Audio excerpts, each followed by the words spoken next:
Jari Helkaharju, 43, työkokemusta 20 vuotta pelastusalan eri tehtävistä.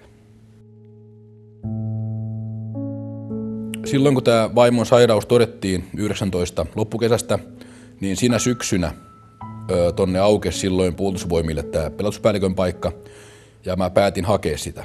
Ja mä muistan, kuinka mä koin syyllisyyttä siitä, että mä suunnittelen omaa elämääni, vaikka mun vaimolta on justiin viety kaikki niin kuin terveen ihmisen arkeen kuuluvat asiat. Ja mä muistan, kun vaimo sanoi, että hei, että totta kai sä haet sitä, että se kannusti, että muista, että sun elämä jatkuu kumminkin. Että mun ei tarvitse pysähtyä. Toki mun pitää tukena olla, mutta ei mun tarvitse pysähtyä.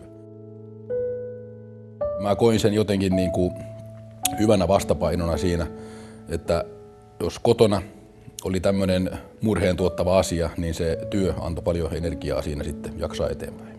Mä oon siinä mielessä onnekas, että mulla on tunneälykkäitä ja psykologisesti lahjakkaita palomiehiä niin kuin alaisena työvuorossa.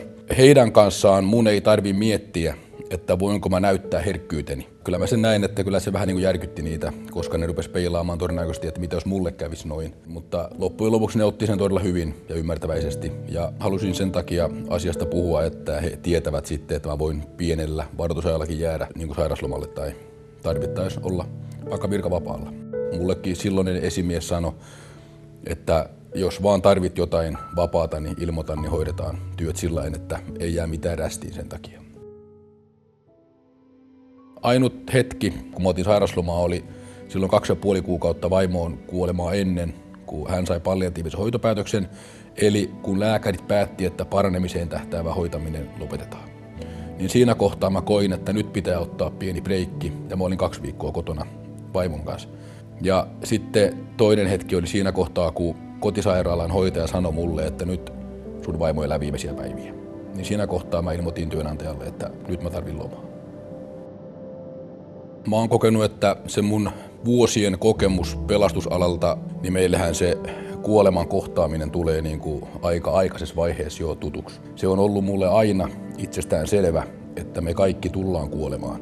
Mä osasin suhtautua aika maanläheisesti siihen asiaan ja valmistautua siihen todennäköiseen vaimon menetykseen. Suurin tuki ja turva on mun entiset kollegat tuolla Vaasan paloasemalla. Mä käyn siellä viikoittain morjestamassa heitä ja kahvilla ja salilla. Mä oon sanonut aina, että Vaasan paloasemalla on mun toinen perhe. Meillä on pelastusalalla semmoinen käsittämätön side, koska me eletään niin spesiaalia elämää ja koetaan niin spesiaalia asioita. Kyllä mun kuuluu olla pelastusalalla. Mä oon sen nyt tajunnut tässä 20 vuoden aikana.